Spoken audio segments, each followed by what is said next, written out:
I was so wrong about the Apple TV.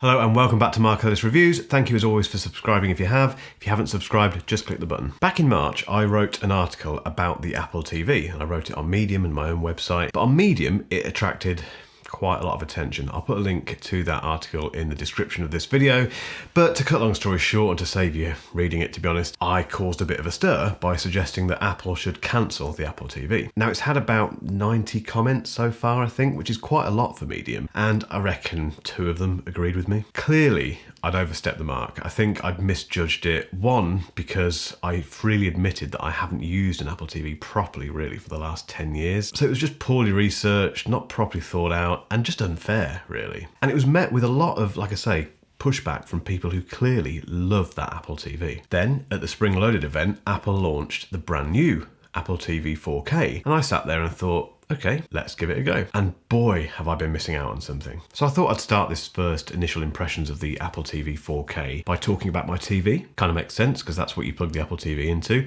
And the reason I'm mentioning this is because the TV that I have, it's about, I think, 5 years old. It's a 55-inch Samsung. It's got a long name, which I will not bore you with, but it basically supports 4K HDR content. And when I bought it, it was one of those kind of mid-range models, which gave you pretty good bang for buck if you didn't want to spend too much money. I've really enjoyed it. It's been a great TV, never caused me any issues, touch wood, and I think the picture has always been pretty good. And primarily we would be watching stuff on Sky Q, which is a UK thing if you're not aware, or the TV's built-in apps for things like Netflix and Disney Plus and Amazon, that kind of stuff. And then last week I finally took delivery of the brand new Apple TV 4K, plugged it in, did the color correction thing, which I'll kind of explain in a moment, and wow, I've genuinely not seen 4K/HDR content as good as this on my TV. It's that good that even my girlfriend mentioned it, and she doesn't really care about this stuff. And I didn't even prompt it. She said straight away, wow, that looks better. It's just a lot crisper, the colors are deeper. It just looks so much better than even the TV can seem to manage with its own built-in apps. So it's pretty clear what I've been missing out on, and this review is a first impressions. I need to spend more time with the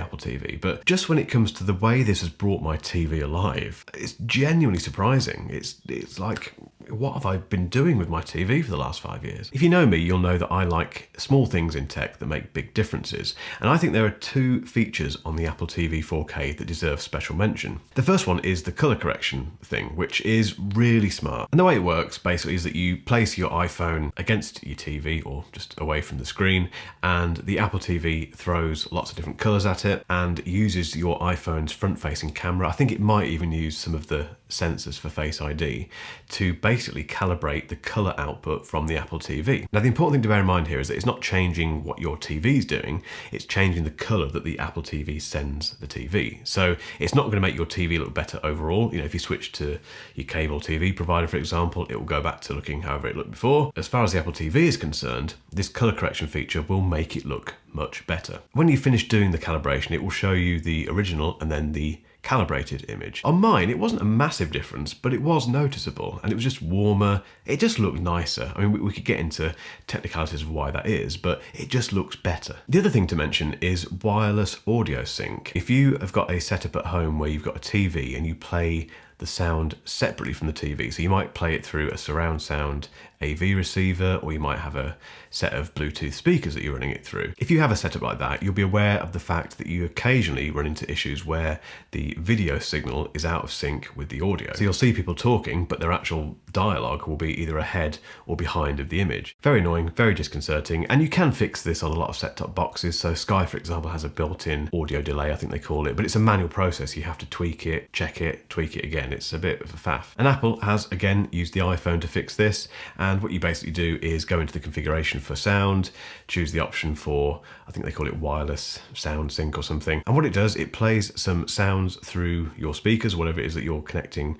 your audio to, and the iPhone listens to those sounds, and then the Apple TV syncs up the audio and visuals. It's incredibly clever. I don't know how it does it, but again, it's another example of where the ecosystem Apple has with their devices is just occasionally very, very useful. It's just a really smart use of multiple devices. I love the fact Apple has thought of this. The Apple TV hardware, there's not much to review here because it's the most simple thing that Apple offers really. It's just a little box that sits beneath your TV or on your AV stand, and you connect it to your TV or your AV receiver. And it's typical Apple. There's no design flourishes really. It's got the Apple logo on the top, and it's that small that it pretty much disappears in your living room, which is what it should do really. The only slight thing I will mention is the fact that they, as Apple always does, they on the outside edge of the Apple TV, they use a very shiny plastic, which looks fantastic when you first get it out and when you peel off the protective layer thing from it. But as soon as you start trying to plug things into the back of it, like I do, and come on Apple, everyone who plugs things in at the back of their TV will do so blindly. You very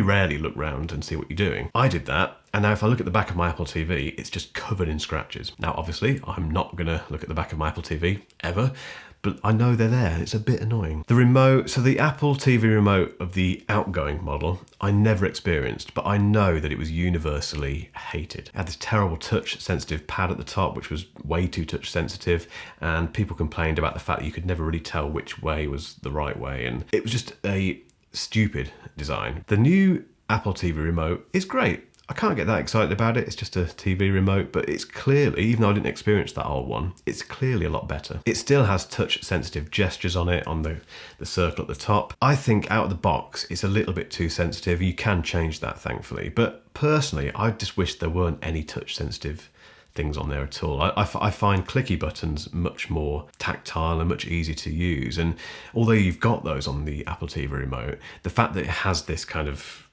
touch sensitive stuff on it always makes me a little bit nervous about picking it up, because I know that I might accidentally start fast forwarding or pause something or whatever. I just wish it was just clicky buttons, because the clicky buttons on this Apple TV remote are very clicky and they're great. But overall, nicely designed remote. Apple have done the right thing in fixing it. It feels right, it's the right size. Like I say, clicky buttons. Good job, finally. So I'm going to use this Apple TV now for the foreseeable future. It's going to be our main streaming box. There's no reason to go with anything else. But the problem is that we still rely on our terrestrial TV provider, which in this case is Sky. And this weekend I've been trying to think about why we do that and what would have to happen for us to go wholesale with Apple TV. Now I've worked out that we don't really watch that much on Sky Q. The only time we do use it off the cuff, if you like, is when we just put something on while we're eating lunch, or you just want something on in the background. But you could do that actually on the Apple TV as well. So in the UK, unlike the US, we can't subscribe to individual channels on the Apple TV. So for example, we can't subscribe to Sky One, for example. You have to get that through Sky. We do have apps for BBC, so BBC iPlayer, ITV, etc. And on all of those apps, you can actually watch, I think most of them, you can watch live TV, which is great, but it's a bit of a faff. You have to go into the app, just long-winded. What I'd love to see is Sky or terrestrial TV or whatever it is, cable TV, Virgin, etc., built directly into the Apple TV. And the reason I'd love that is because the picture is fantastic. I like the user interface of Apple TV, and it would just be one box, one single box. It's that dream that a lot of us have of cutting the cord, just having one box in the living room that all of your TV comes through. But it just feels like we're a long way from that. I think the issue with that is that the TV industry, certainly in the UK, is a mess. There's too many boardroom battles and too many competing services. There's advertising to take into consideration as well. It's just, like I say, a bit of a mess. I'm sure lots of things are happening behind the scenes to try and make this possible. I hope that's the case anyway. But at the moment, it just feels like quite a long way away. I'd love to know if you're in the US actually, or somewhere else where you can get your terrestrial TV or your subscribed TV channels through the Apple TV. Do you use that? And actually, is it beneficial? Is it better than having it through cable? But in the meantime, I'm just going to use this as our main streaming box. I am going to get into some more HomeKit stuff, which I'm very much looking forward to. I'll try out the gaming on it as well. Clearly, I've been very, very unfair about the Apple TV. So if you're one of the people that commented on that Medium article and told me off for not researching the article properly, thank you. Because if you hadn't done that, I may not have bothered getting this new Apple TV, and I would have continued to miss out on what is one of Apple's greatest little products. Now, sticking with the audio-visual theme at the moment, I recently made a video which explains the forthcoming lossless music format for Apple Music. But if that's something which kind of caught your eye last week, then keep watching for a link to that video. But until next time, thank you as always for watching, and I'll catch you in the next video.